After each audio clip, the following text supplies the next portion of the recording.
ಇಂದೇ ಡೌನ್ಲೋಡ್ ಮಾಡಿ ಮತ್ತು ನಿಮ್ಮ ನೆಚ್ಚಿನ ಶೋಗಳನ್ನು ಆನಂದಿಸಿ. ಅವನು ಹೇಳಿದ ನಿಜನಮ್ಮ, ಆದರೆ ನಾನು ಸಾಮಾನ್ಯ ಮನುಷ್ಯಳು. ನನಗೆ ನನ್ನ ಮಕ್ಕಳು ಮಾತ್ರ ಕಾಣಿಸ್ತಾರೆ. ಈಗ ಅವ್ರು ಹೋದ್ರಲ್ಲ, ಅವ್ರ ಹಿಂದೆನೆ ಓಡಬೇಕಿತ್ತು ಅಂತ ಅನಿಸ್ತಿದೆ. ಆದ್ರೆ ನನಗೆ ಅವ್ರ ಹಾಗೆ ಓಡೋಕ್ಕಾಗಲ್ವೇ? ದೇವ್ರ ದಯದಿಂದ ನನ್ನ ಮಕ್ಕಳು ಹೇಗೆ ಹೋದ್ರೋ ಹಾಗೆ ನನ್ನ ಮುಂದೆ ಬಂದರೆ ಸಾಕು.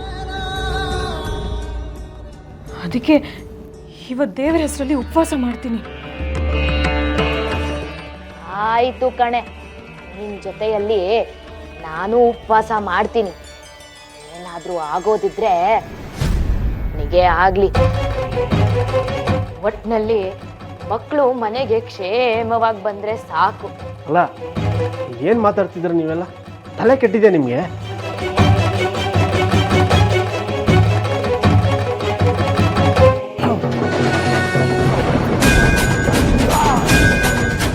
ತಾಯಿ ತಾಯಿ ತಾಯಿ ತಾಯಿ ತಾಯಿ ತಾಯಿ ತಾಯಿ ತಾಯಿ ನಿಲ್ಲು ತಾಯಿ, ನಿಲ್ಲು ನಿಲ್ಲು ನಿಲ್ಲು ನಿಲ್ಲು ತಾಯಿ, ನಿಲ್ಲು ನಿಲ್ಲು. ಹೇಯ್, ನನ್ನ ದಾರಿಗೆ ಅಡ್ಡ ಬರ್ತಾ ಇದೆಯಾ? ತಾಯಿ ಬಿಡು, ನಾನು ಸರ್ವಶಕ್ತೆ. ನನ್ನ ಊರಿಗೊಂಡು ಬಿಟ್ಟರೆ ಸುಟ್ಟು ಭಸ್ಮ ಹೋಗ್ತೀಯಾ? ತಾಯಿ ಬಿಡು, ನನ್ನ ನೆಲೆಗೆ ಹೋಗಬೇಕು. ಅಮ್ಮ, ನನ್ನ ಮಾತು ಕೇಳು. ಆ ಜಾಗ ನಿನಗೆ ಬೇಡ, ಅಲ್ಲಿ ಪಿಶಾಚಿ ಇದೆ.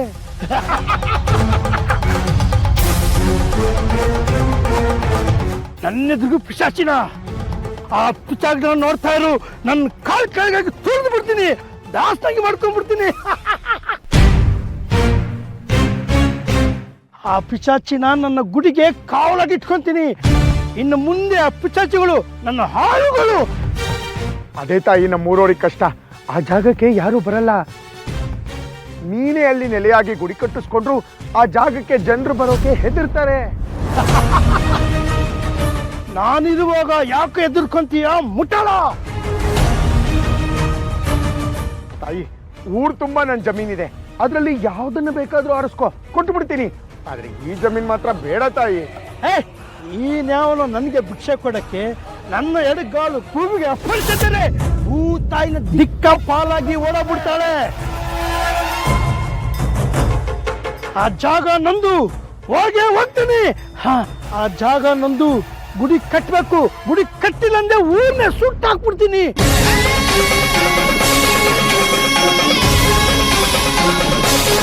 ಹೇ ಕೇಳಿ, ಇನ್ನು ಮುಂದೆ ನೀವೆಲ್ಲ ನನಗೆ ಒಕ್ಕಲಾಗಿರ್ಬೇಕು. ತಾಯಿ ಹತ್ರ ಮಕ್ಕಳು ಹೇಗೆ ಬರ್ತಾರೋ ಹಾಗೆ ನೀವೆಲ್ಲ ನನ್ನ ಗುಡಿಗೆ ಬರ್ಬೇಕು.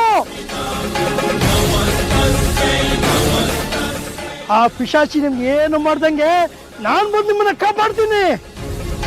ಇನ್ನು ಮುಂದೆ ಊರು ನಂದು. ಇನ್ಮೇಲೆ ನನ್ನ ಊರು ನನ್ನ ಹೆಸರಲ್ಲೇ ಕರಿಬೇಕು. ಏನಾದ್ರೂ ತಪ್ಪಿಸಿದ್ರೆ ಪ್ರಳಯ ಪ್ರಳಯ ಆಗ್ಬಿಡುತ್ತೆ.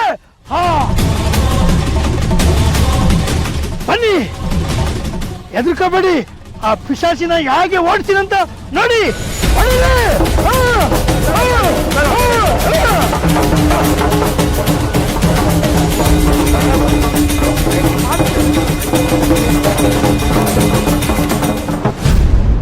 ಏನ್ ಮಾವ ಹೀಗೆ ಹೇಳ್ತಾ ಇದ್ದೀರಾ? ಅಣ್ಣ ತಮ್ಮ ಇಬ್ರು ಹೋಗಿದ್ದಾರೆ. ಮೊದಲೇ ಅದು ಬೆಂಕಿ ಕಾರೋ ಉಗ್ರ ದೇವತೆ. ಅತ್ತೆ ಹೇಳ್ತಿರೋದು ಕೇಳಿದ್ರೆ ಯಾಕೋ ನನಗೂ ಭಯ ಆಗ್ತಾ ಇದೆ. ವೆಂಕಟನಾಥ ಬೇರೆ ವಯಸ್ಸಿನ ಹುಡುಗ. ಆ ದೇವತೆ ದೃಷ್ಟಿ ಬಿದ್ರೆ ಏನ್ ಗತಿ? ಅದೇ ನನಗೂ ಭಯ. ಏನಾದ್ರೂ ಹೆಚ್ಚು ಕಡಿಮೆ ಆದ್ರೆ ಏನ್ ಮಾಡೋದು? ಎತ್ತರಕ್ಕೂ ಒಂದು ಮಿತಿ ಬೇಡವೆ? ಹಾಗೆಲ್ಲ ಏನೂ ಆಗೋದಿಲ್ಲ. ಏನಕ್ಕೆ ಎದುರುತ್ತಿದ್ದೀರಿ? ಅದರಲ್ಲೂ ನಮ್ಮ ವೆಂಕಟನಾಥ ಹೋಗಿದ್ದಾನೆ. ಅವನು ಎಲ್ಲೇ ಹೋಗ್ಲಿ, ಏನೇ ಸಮಸ್ಯೆ ಇದ್ರೂ ಬಗೆಹರಿಸೇ ಬರೋದು ಅವನು. ಅಂದ್ರೆ ಆ ಉಗ್ರ ದೇವತೆ ಜೊತೆ ನಮ್ಮ ವೆಂಕಟನಾಥ ಹೋರಾಟ ಮಾಡಕ್ಕಾಗತ್ತಾ? ಮೊದಲೇ ಅದು ರಕ್ತ ಪಿಪಾಸು ಅಂತ ಕೇಳಿದ್ದೀನಿ. ಅದ್ರ ವಿರುದ್ಧ ಮಾತಾಡಿದ್ರೆ ನಮ್ಮ ವೆಂಕಟನಾಥನ ಸುಮ್ಮನೆ ಬಿಟ್ಬಿಡುತ್ತಾ? ಅಲ್ಲ, ವೆಂಕಟನಾಥ ಅದ್ರ ವಿರುದ್ಧ ಮಾತಾಡ್ತಾನೆ ಅಂತ ನೀವೇ ಕಲ್ಪನೆ ಮಾಡ್ಕೋತಿದ್ದೀರಿ. ಯಾಕೆ ಅಂದ್ರೆ ಅವನು ಇಲ್ಲಿವರೆಗೂ ಹಾಗೆ ತಾನೇ ನಡ್ಕೊಂಡು ಬಂದಿರೋದು. ಯಾವುದಕ್ಕೂ ಹೆದರೋದೇ ಇಲ್ಲ. ನೋಡು ಮಾಧವ, ಜಯ ಇರೋವರೆಗೂ ಭಯ ಇಲ್ಲ ಅನ್ನೋ ಮಾತಿದೆ. ಏನೋ ನಮ್ ಹಿರಿಯರು ಮಾಡಿರೋ ಪುಣ್ಯ ಇಲ್ಲಿವರೆಗೂ ಯಾವುದೇ ಅಪಾಯ ಆಗ್ದಿರ ಕಾಪಾಡಿದೆ. ಹಾಗಂತ ನಾವಾಗೆ ಹೋಗಿ ಬಂಡೆಗೆ ತಲೆ ಹೊಡ್ಕೊಳ್ಳೋದಕ್ಕಾಗತ್ಯೆ? ಅದು ಸರಿನಾ? ಅಂದ್ರೆ ನಿನ್ನ ಮಾತಿನ ಅರ್ಥ ನಮ್ಮ ಹಿರಿಯರ ಪುಣ್ಯ ಮುಗ್ದೋಗಿದೆ ಅಂತನಾ? ಎಲ್ಲಾದ್ರೂ ಉಂಟೆ. ನಮ್ಮ ಹಿರಿಯರು ವಸಿಷ್ಠ ವಾಮದೇವರ ಹಾಗೆ ಬದುಕ್ತೋರು. ಅವರು ಮಾಡಿಟ್ಟ ಪುಣ್ಯ ಸಮುದ್ರ ಇದ್ದ ಹಾಗೆ, ಅದ್ರ ಆಳ ಅಗಲ ಯಾವತ್ತೂ ಮುಗಿಯೋದಿಲ್ಲ ಅಲ್ವೇ? ಹಾಗಿದ್ರೆ ಅವ್ರ ಪುಣ್ಯ ನಂಬಿ ಬದುಕಬೇಕು. ಅದನ್ನು ಬಿಟ್ಟು ಈ ಕೊರಗ್ತಾ ಕೂರೋದೆ? ನಮ್ಮ ವಂಶದಲ್ಲಿ ಯಾರಾದ್ರೂ ಯಾರಿಗಾದ್ರೂ ತೊಂದರೆ ಕೊಟ್ಟಿದ್ದಿದೆಯೇ? ಯೋಚನೆ ಬಿಡಿ. ವೆಂಕಟನಾಥ ನಮ್ಮ ಮನೆಯಲ್ಲಿ ಹುಟ್ಟಿರೋದು ಹುಡುಗಾಟನೇ. ನೀವೇ ಯೋಚನೆ ಮಾಡಿ. ಅದಕ್ಕೆ ಅವನು ಶ್ರೀನಿವಾಸನ ವರಪ್ರಸಾದ. ಅವನಿಗೆ ಏನಾದರೂ ಅನ್ಯಾಯ ಆಗುತ್ತೆ ಅಂತ ನಿಮ್ಗೆ ಹೇಗನ್ಸತ್ತೆ? ಸಾಲದು ಅಂತ ನಮ್ಮ ವಂಶದ ಪುಣ್ಯ ಬೇರೆ ಇದೆ, ಅದು ಅವನ್ನ ಕಾಪಾಡುತ್ತೆ. ಅದಕ್ಕೆ ಸ್ವಲ್ಪ ಯೋಚನೆ ಮಾಡಿ, ಅವನು ಹುಟ್ಟಿದಾಗಿಂದ ಏನೇನಾಯಿತು ಅಂತ.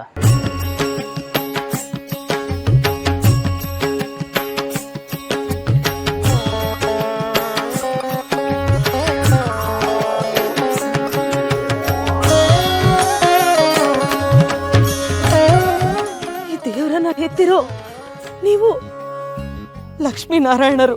ದೇವರೆಂದರೆ ತಿರುಪತಿ ತಿಮ್ಮಪ್ಪ ಅಂತ ಹೇಗೆ ಪ್ರಸಿದ್ಧನಾಗಿದ್ದಾನೋ ಹಾಗೆ ನಿಮ್ಮ ಮಗನು ಪ್ರಸಿದ್ಧನಾಗ್ತಾನೆ. ಸತ್ಯ ಧರ್ಮದ ಪ್ರೇರಕ, ನ್ಯಾಯನೀತಿಯ ಸೂಚಕ, ಬ್ರಹ್ಮಾಂಡದ ಇವನು ಸಾಮಾನ್ಯನಲ್ಲ. ಇಂಥ ಮಗನನ್ನು ಪಡೆದು ತಾವುಗಳೇ ಧನ್ಯರು. ಅಂತರಂಗದ ಲಯಕಾರ. ಹೀಗೆ ನಮ್ಮ ವೆಂಕಟನಾಥನಿಗೆ ಏನಾದರೂ ಕಷ್ಟ ಬರುತ್ತೆ ಅಂತ ನಿಮ್ಗೆ ಅನ್ಸುತ್ತಾ?